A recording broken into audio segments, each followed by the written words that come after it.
Our last session for today is a Lifeguard rescue reporting system of the United States and Canada.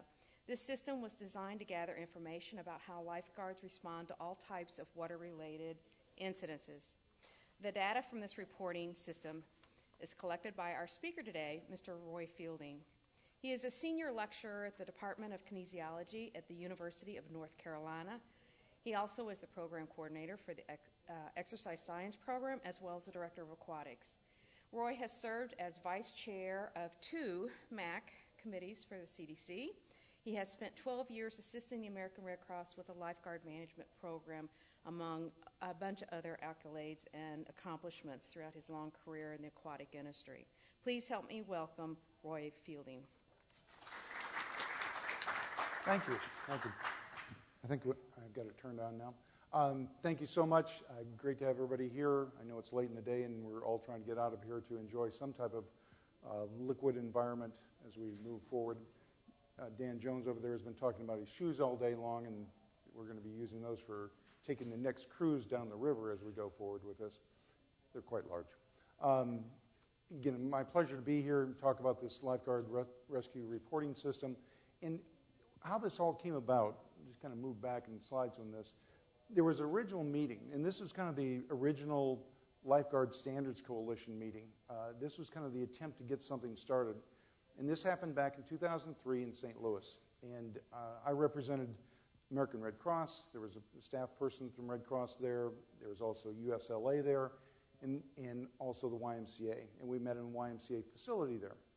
Or I'm sorry, we met in the Red Cross facility there.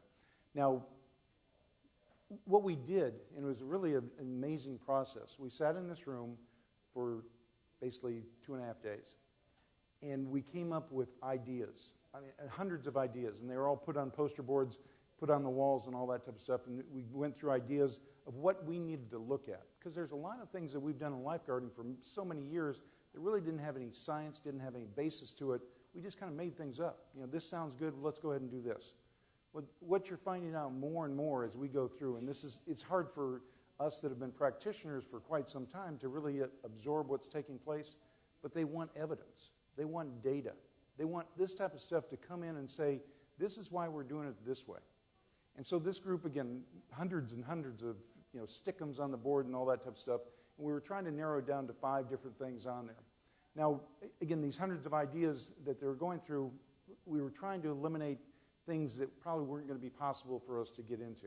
And one of the things that I started going down to was these 5 plans. The one I was very interested in is in a survey. And because of thinking about it, again, from a practitioner standpoint, even from a lifeguard instructor to a person that's running facilities and that, what do our lifeguards really do? When something hits the fan, what do they actually respond to? What type of equipment do they use? How far do they have to go? What type of ages are we dealing with these type of rescues that are taking place? So it was kind of developing this survey and started work right away. I mean, when I get onto a track on something, I really kind of dive into it full bore and start coming up with some things. So this is back in 2003. Looking at the objectives, I wanted to have something that was fairly short. I wanted to have something that was start to finish to the rescue. Basically taking it from the rescuers, and Bob was talking about this earlier in his presentations, it's better to get the report from the actual rescuer. That's where we're going to get the most information that's going to be helpful so we understand their process in going through the rescue itself and what actually took place, instead of really of a manager type situation. If a manager reports it, I'm happy with that as we go through, but if we can get the lifeguard to report, that's even better as we go through it. And from the start to finish, all the way to the end of the rescue, whether we have very good results, which that's what we want to have, or if there's a bad result that goes through it. Write-ins, that's one of the things I wanted at first as we went through this, and we were talking about an area code identifier. Again, these were the preliminary plans. Nothing was developed, nothing was out there at that time, but these were some of the things that I was trying to look at in developing this tool, so we can kind of, again, look at geographical demographics plus geographical areas as we were taking place. Worked with Rick Gould with the USLA. USLA has collected a lot of data over the years with their rescues, and I think that's one of the requirements for them as far as if you're going to be with USLA, you have to report this information as you go forward. So having that reporting at the end of the year or on a monthly basis as they go through. The main thing about this, they were not collecting the same information that I really think we needed to collect. Theirs was more, how many RIPs were involved, how many drownings were involved, how many people were there, how many interventions, all good stuff, but it was not to the specific issue that I was wanting to go to with this. But again, Rick was a tremendous resource as I was trying to develop this survey tool in the first place. Quickly identified that I was pretty much on my own on this project.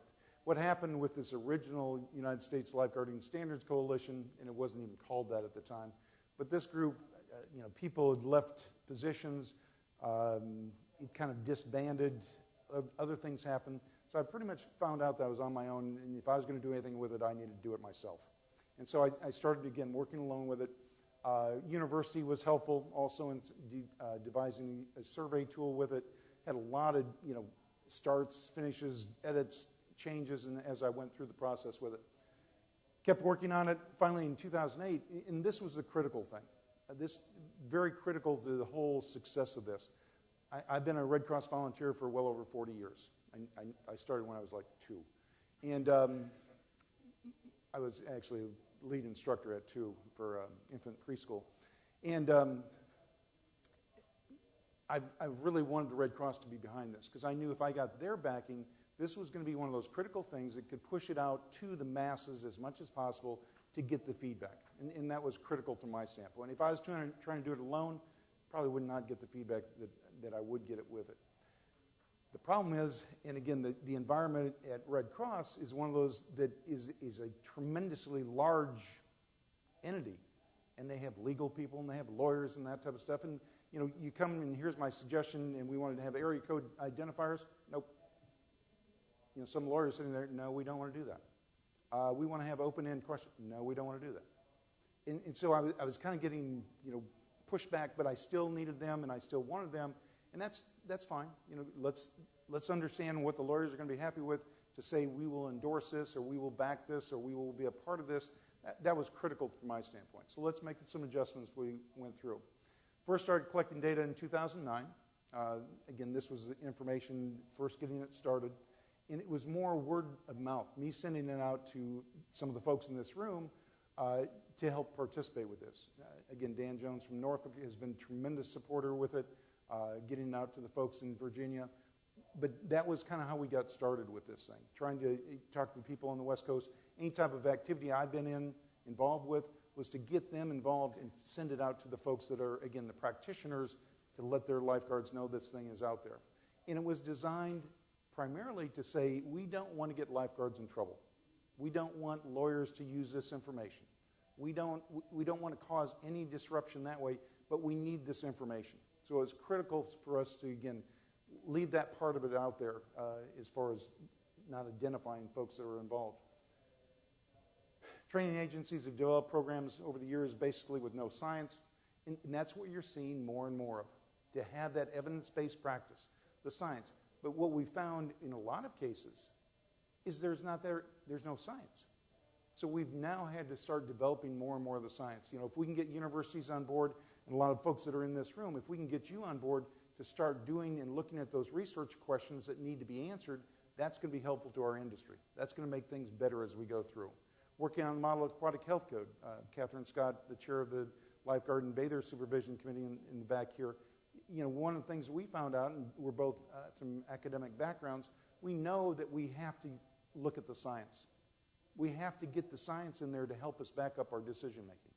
We also have to look at best practices out there. So again, collecting data, using it for the benefit of making programs better in the future is one of the crucial things. 300,000 lifeguards a year trained by the Red Cross. Again, we're looking at huge numbers when you look at it from the nationwide standpoint and trying to collect that information. So we want to train them right. We want to know what's out there, what are they having to do so we can train them to do the best job that they possibly can on that. The evidence-based practice, most training agencies really didn't know what had happened during rescues because they really didn't ask the question. It was kind of like, did we win or did we lose? And again, we need that type of data coming to examine what really takes place during a rescue. How did the guard recognize that somebody needed help? We've been talking about that several of the other meetings. Again, Bob was presenting twice today. How do they recognize that there's an actual victim out there? Is that person in trouble or they're goofing around? I remember one of my first, encounters with a lifeguard. I was probably about 5 years old, and we were at a waterfront lake in Iowa. I think there's only one. And I started goofing off, yelling for help. Lifeguard comes up, sucks me up out of the water, and says, "Do you need help?" "No, I was just kidding." Don't ever do that again. And it made an impression on me that day when he sucked me out of the water and said, "This is not a joking matter. This is serious stuff."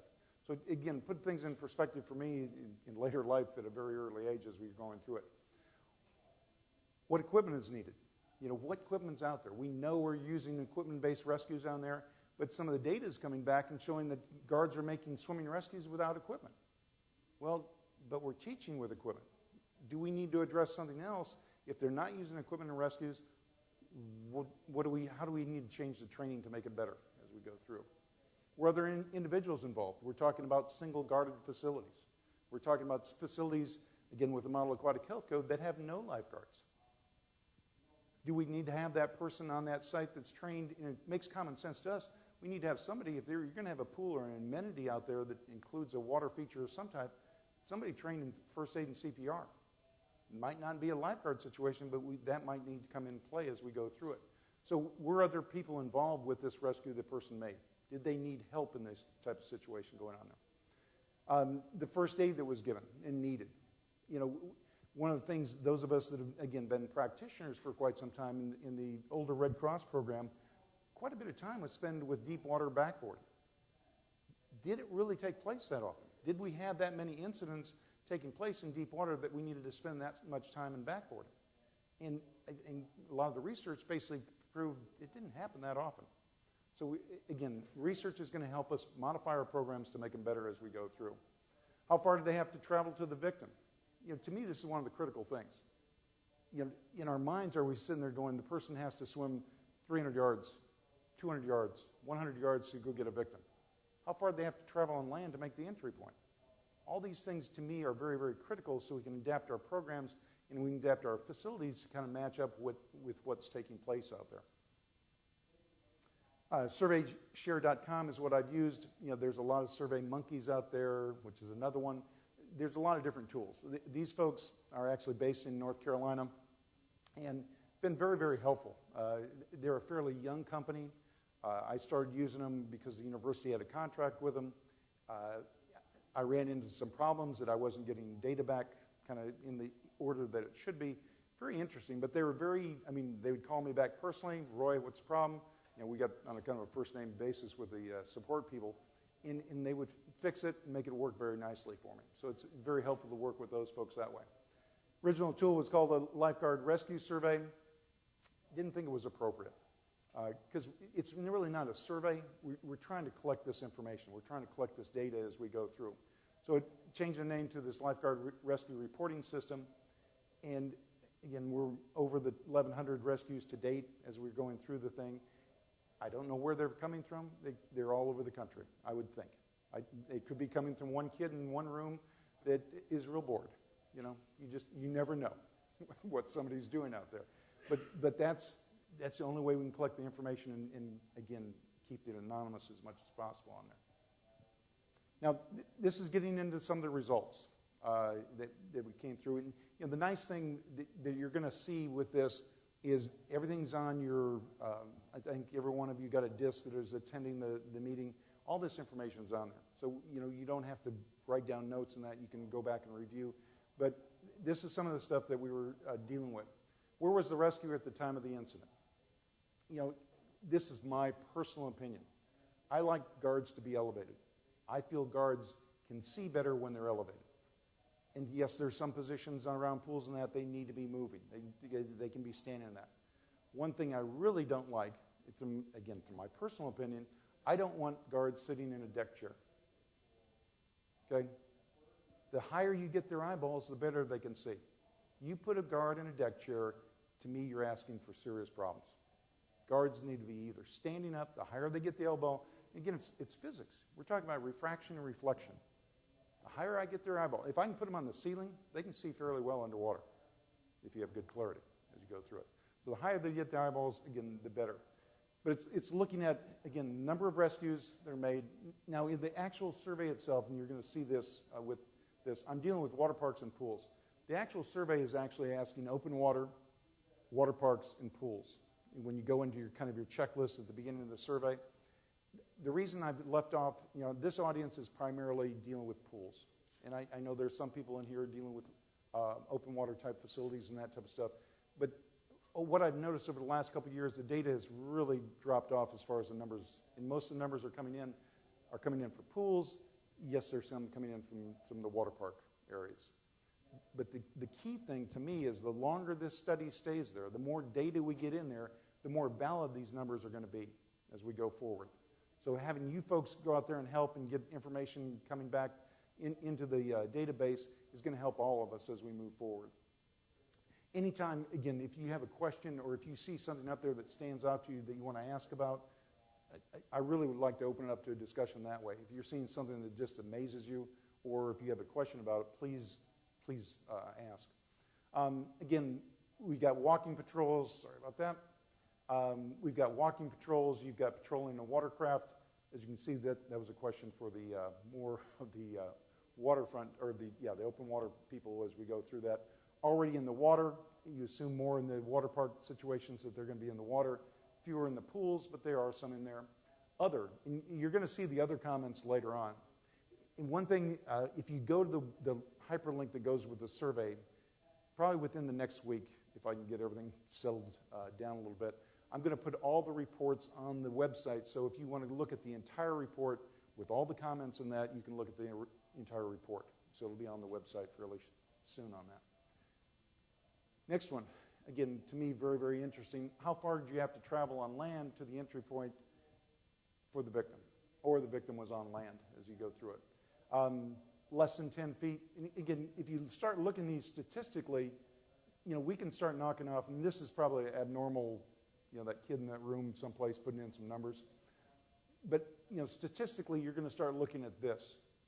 That 97% is less than 40 feet that they had to move for the entry point. If you go to the pool, you're even greater than that. You're at 99% had to move at the most 40 feet. You're looking at very high percentages over here, 88% less than 10 feet to the entry point. So they're not having to run a marathon, to get into these situations and to make the rescue as they move forward. So getting that, again, from the perspective of the lifeguard kind of goes with our in-service trainings. How are they going to enter the water? How quickly they need to enter water is going to be kind of driven, I think, from the data. How far do you have to travel in the water to the victim? This is one of those cases, do we have to swim extremely far distances? To me, is again, from a practitioner standpoint, running facilities, it's not really how far you have to go, it's how fast you get there. We don't, we've talked in the Model Aquatic Health Code, and we have several members from that group in here. We have the 20-second time. And Catherine spoke to this earlier in the Model Aquatic Health Code. A lot of people say, why don't you have the 10-20? Well, if you really think about it, you don't know when they recognize the victim. What we can tell is when they recognize the victim, how quickly they can get to them.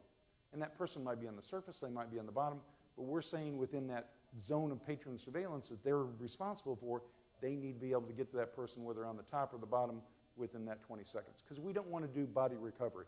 We want to do rescue. And what it's showing, again, statistically, we're not having to go that far for most of the rescues, for a great percentage of rescues that we're looking at both from a water park standpoint and from a pool standpoint. So great percentage, again, under the 20 feet as far as they're trying to have trouble water. And again, I know when you think about this, a lot of this stuff makes sense. People that are going to have problems are usually very close to the edge of the pool. Okay, they've just gotten in the water, or they've basically gone over a deep area. They're very close to the edge of the pool, or they're just dropped off that 5-foot zone. And again, just kind of summarizing a little bit with the thing. That's where they're going to get in trouble. That's where the guard has to respond to. So it really doesn't surprise me, but what we need and what I found out, we need this type of data to really say that. Not just use our common sense with it, but use the data to kind of back up what we felt in the past as we go through. Water depth, where the victim was located. Again, this is pretty varied. Again, this 1% over here, the 17 to 25 feet at a water park, kid playing with the numbers again as we go through. But if you look at most of it, again, when we start dealing with the 3 to 5 and down for both water park and the pool, that's where most of our situations are taking place. Not in the deeper water. We do have some higher percentages down here, but when you add up everything, and what was interesting for both pool and, for pool, it's almost like a 50-50 taking place as far as the division between shallow water and deeper water with that. And then using, again, our term of shallow water less than 5 feet as we move forward. What type of equipment rescue was made? This is one I talked about earlier, but it was very interesting to me. We've got a reaching with equipment, fairly small number, reaching without equipment, wading assist with equipment, wading assist without equipment, swimming with equipment. Again, high percentages there, but this is the one, again, we've had a number of discussions with in groups I've been with and that. You got 9% of the rescues made with swimming without equipment. All the agencies I know about trained to make swimming rescues with equipment. If this is taking place out there in the real world, we need to make sure, and I think this is where agencies should be addressing this, we need to make sure lifeguards can swim. It's one of those common things. Can the lifeguard actually swim? And one of the things that I'm, I guess, very tuned into, can the lifeguard get to the bottom of my pool? I think you've probably heard that in several places out there. Catherine talked about it earlier also. Can the lifeguard actually get to the bottom of the pool? We have documentation where a lifeguard in a pool 11 feet deep, person is drowning. They're on the bottom in 11 feet of water. Lifeguard tries 3 times to go down and get them, can't get them. Can't bring them back up. Patron eventually brings up the body. To me, that's number one. You're going to hire a lifeguard. You're certified. That's a start. That's day one. That's basically to kind of get your foot in the door. Now let me see that you can do the job I need you to do for my facility. I think that's one of the key things that all of us basically have to get involved with as we go through there. Throwing assist. We've gone through this. We know that they're not going to be doing it. Water parks, the pool, the lazy river is 3 foot across. Excuse me, let me get the 50-foot rope with the ring buoy on there. I'm going to toss it out to them. No. Those type of things aren't happening. To see it in a pool, very interesting. Again, it could be that kid putting in the data. But normally when you start doing the statistical analysis of this stuff, those are eliminated. Those type of numbers are gone as you go through there.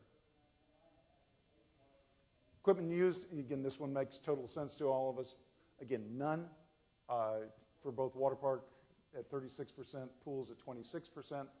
Rescue tubes, which we assume should be the greatest out there, and then other. The other part, we're going to get into some of the comments with this, which I think are very interesting comments as you went through. Now, this is where it's working? Oh, sweet. You're the best. Let me preface this as it comes up, too, as I try and find the mouse. Don't do that.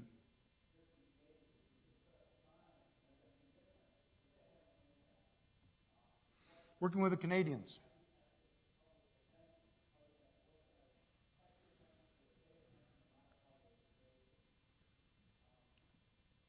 Just to show you how well my work has gone with them, I'm just going to leave it right there. Ici, 550 mètres, 2 T54-55, c'est déplacement de droite vers la gauche, j'en ai engagé le premier à gauche. Tirez le scope, s'il vous plaît. Pointez! Dégagez prêt. Stand-by. C'est quoi, faut que je te dise?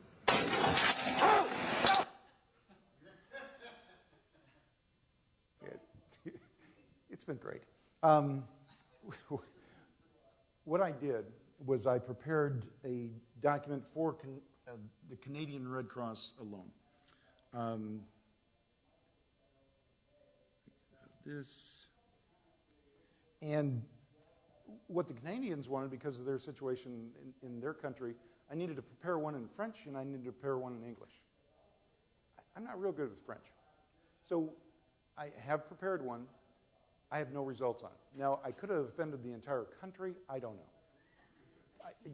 I don't know, but I did have them review all the information. They basically, I sent them the English version. They gave me the French version, and it's up there. It's available for them to use and all that type of stuff. But I've gotten 0 results on the French version. I've got 20 results. So it's not there yet. And hopefully, the one thing in Canada, mostly it's a life-saving society. They haven't adopted, the Red Cross in Canada is starting to move forward a little bit more in getting into the pools. Time of day when rescues are made. So again, my Canadian experience is limited at this moment. And thank you so much for making that work, because I was running out of jokes on this thing. Time of day the rescues were made. As you can see, the one thing that was interesting to me, mainly being a pool person, this makes total sense to me. That shortly after, normally the pools that I've been around open around the noon time. You've got kids starting to get a little bit tired here, and then your peak as far as the involvement in the pool and the crowds usually around that time of day, the 2 to 3 time. Water park's a little bit different. Again, extending out a little bit more of that 2 to 4 time as far as their numbers are concerned. But this can help, again, that operator say, we should be vigilant all the time, but these are kind of critical times. We may need to put more guards on duty as we go through it. And they should be tracking their own facilities as we go through. Also, the age, I'm not quite there yet, but interesting that 4% of the victims at water parks are over 64. These are probably the people that are fighting in front of the kids to get on the water slide to go down them head first. And, well, those old folks coming out of the homes, going to the water parks, they do crazy stuff there. Again, the age time, we've seen that in other studies as far as drowning studies and that. We're looking at those type of populations age-wise to, that 5 to 14 age in there. Again, less than 1 in the water parks, no results coming back from less than 1 in a pool as far as, and these, you have to understand, these are guards making an estimation of the age. They don't know for sure unless they've taken the report down and that type of stuff. It's sometimes a guess as they go through. Types of first aid given. You can see a vast majority, they're making the rescue, and that's, again, Bob had mentioned earlier preventive lifeguarding, which we all should be doing. That should be the primary focus. We want to stop the accident before it takes place. To me, that is a rescue. I'd like that to be reported. Any type of prevention that's out there, report it. You go down and help a kid stand up in the water, that's a rescue. And if we can get them reported, that'll help us understand, again, what's going on out there. Type of first aid given, again, most of it is minor as we go through, but you can see every one of the categories listed up here has at least one rescue taking place, or several, when we're dealing with over 1,000 data points coming in with this. How the victim was recognized. This one's kind of interesting to me, too. Most of them, as you assume, would be by sight. The person's visually seeing what's going on. But you also have people down here with sound. You also have informed by another lifeguard, informed by a patron other than the victim taking place. This is what we want, from my standpoint, I want to see these numbers go up. The more we can identify that high risk before they get in the water, the better off. So very proud of this number, but I think this is one number that we want to try and improve, that we've got about 11 to 12% identified as high risk. Let's bring those up, by educating the lifeguards to what they should be looking for in the first place. Others responding, this is that question, do we need other people involved? The majority of them, no one else was involved with it. Lifeguards or water parks slightly a little bit more with additional lifeguards coming into the play. A few more paramedics coming into the play with the water park situation going in there. But you're trying to include and find out, and this, Bob just got done talking about this. We've got to be inclusive of our EMS system. We've got to talk to them, so these type of things, they're going to be there sometime. Let's get them inclusive involved with the program. Now, to me, these were some very interesting ones. When you start reading the other comments, and this is one thing that Red Cross, originally, the original design, the legal department wouldn't let me do this, or they would not, again, endorse or back or collaborate or whatever. Then changes at Red Cross, I think they're much more open. Their changes, they said, okay, you can go ahead and do that. Still I don't want to do identifiers to have anything go back to any lifeguard and get them in trouble that way.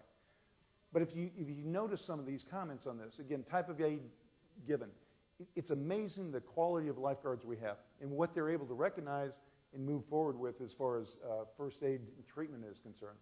Monitored care victim for a heart attack, air ambulance, level 1 trauma center, monitoring and walking assist, life flighted for mind, rest, and assurance, back blows for choking, assisted patron out of the water, could wiggle or feel and wiggle fingers and toes, direct pressure to cut on head.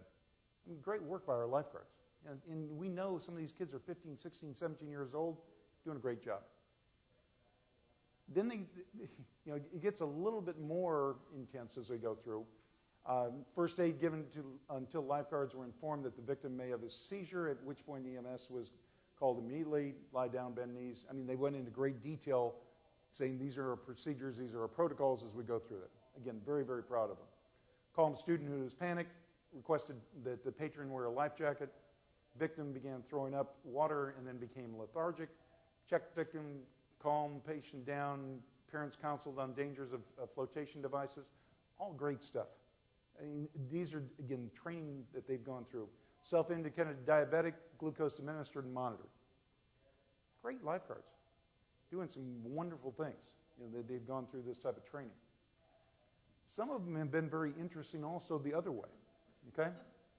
Comment came back as far as the person had brain problems.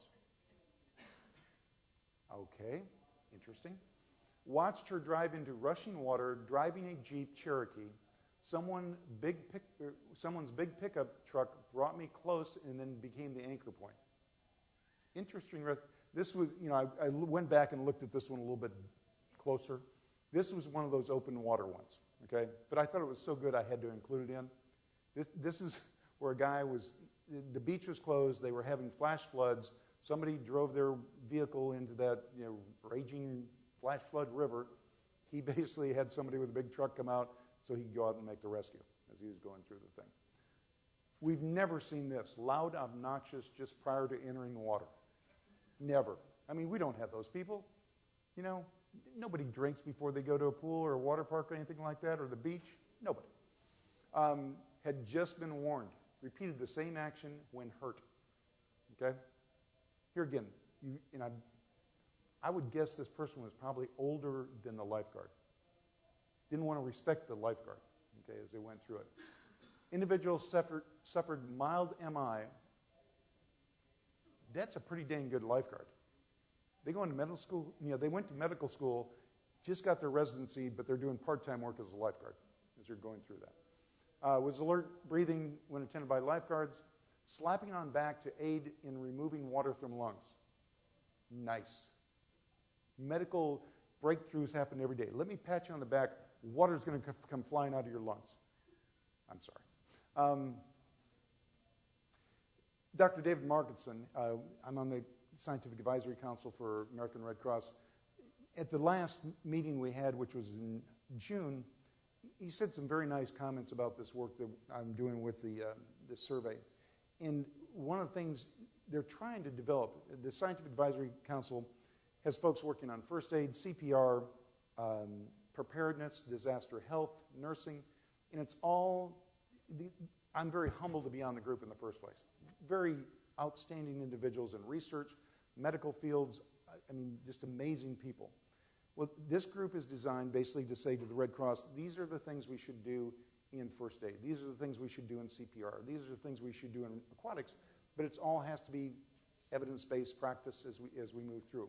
And he had said, this is important research. For the first time, establish what skills and equipment are used, how they work, and under what circumstances skills will be needed by lifeguards in performing a rescue.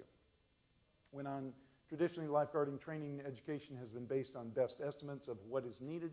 This study is the first time will allow us to design training programs and determine relative times for various subjects based on actual data. So, I was very humbled by him saying that at one of our meetings.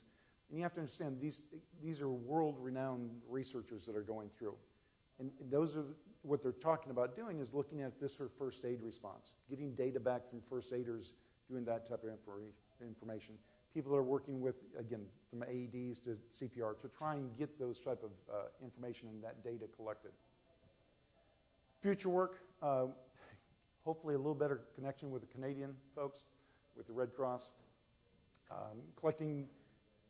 Keep collecting this data, and again, as long as I can collect it, it's not that difficult. The URL is up there, the website's up there. I've got stickers that I'll share with anybody that didn't get them a little bit earlier. And just continue to pour that data in there, and we can continue to build. And my intent is keep putting and updating, probably on maybe every 6 months or every year, collect that information, put it on the website so everybody can look at it. It's not going to be priority, just to the Red Cross standpoint, but I want to share it with everybody so everybody has the opportunity to look at it and see what the data is coming back. Continuing to explore avenues to promote the reporting system, like presented at this conference. Again, posting the full report on this URL that you see here. This is a question for you. One thing that I'm tinkering with right now, because I know water parks, I know open water especially, you don't do onesie rescues in a day. I'm sure Dan would say there's places you make 30, 40, 50 rescues in a day, correct? That'd be a Busy busy day. day. But for the triathlons that we do, we can do 70 in a day. Yeah. And having that many rescues, it's hard to put in one at a time.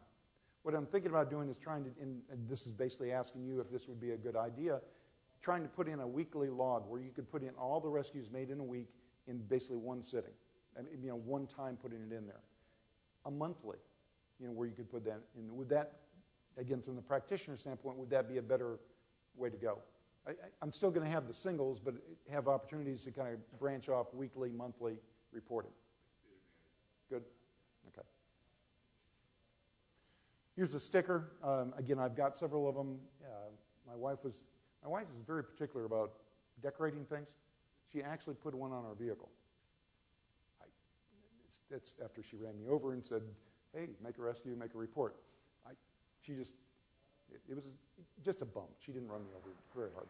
But I thought these would be good things to put in lifeguard rooms out there to display, so if a lifeguard makes it, they can make a report on their phone as they go through. So it's not a difficult process as we've got. My bride and my children. The child on the very expensive sofa right there, I was up walking in the mountains about 2 years ago. 2 puppies had been thrown out by somebody, okay? Long story short, the puppies end up being purebred Newfoundlands, okay? Now, these are little puppies. Newfoundland right now is about 130 pounds. Newfoundland loves to swim. Fortunately, I have a backyard pool. January, he loves to swim. Comes to the back door, icicles hanging off him. He's happy. I'm not. But that's the child as we go through. Any questions from the folks? Yes, sir. Do you have any intent on including programs that the saves were made, such as triathlons or learn to swim lessons or pool parties, to include that information in the report? Okay, so just to confirm your question, it was other organizations or other entities other than a lifeguard making the save? No. Right. It's more on the event related. Maybe it's a swim competition. Maybe it's a triathlon. Maybe, and the other thing that we capture that kind of under other right now. But I think you make a very good point because that one thing that we need to recognize that all of us find out about usually too late.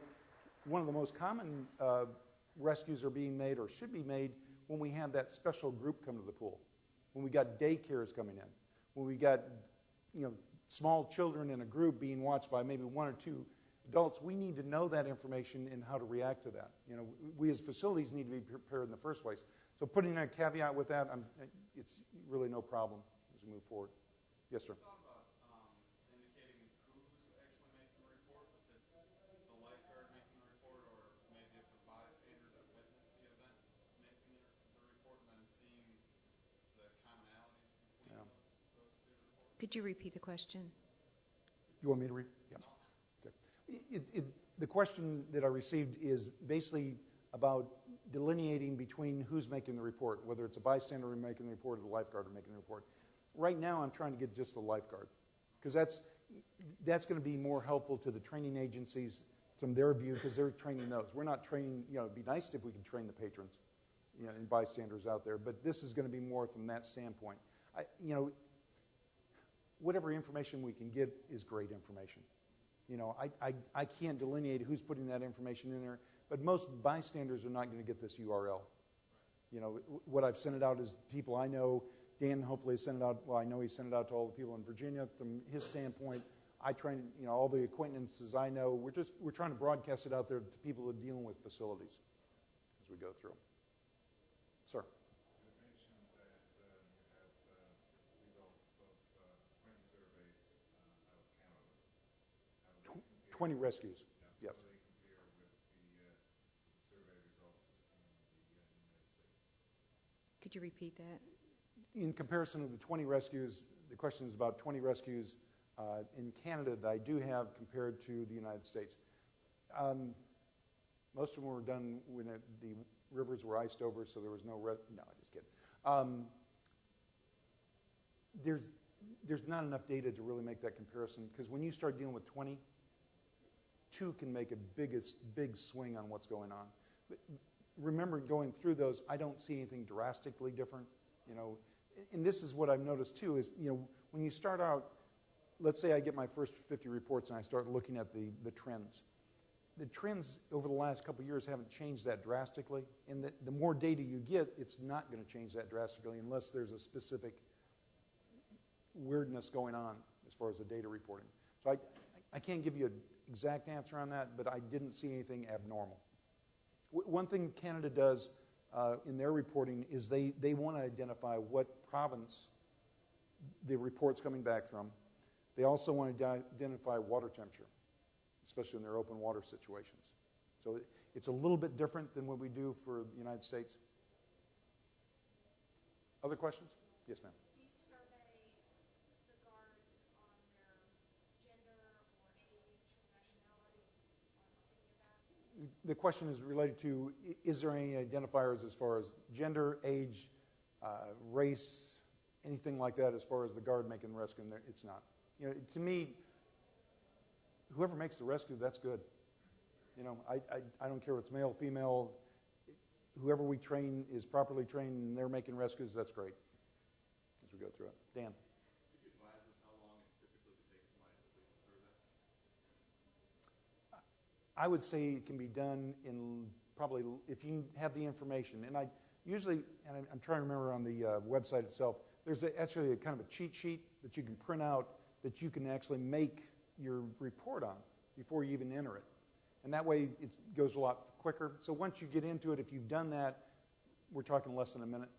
Okay, so the question was, how long did it take to do the online survey? That's just important. It doesn't take long, and if that's a deterrent for anybody, it doesn't take long at all. It's part of our protocol. If we have a facility manager that completes an accident or a rescue report in-house, part of the protocol for them is to go online and report it. It works. Very simple. Thank you. I want to thank all of you. I know we're at the time limit right now, and hopefully, again, get a sticker, make a report, help us out. Thank you so much. Roy Fielding.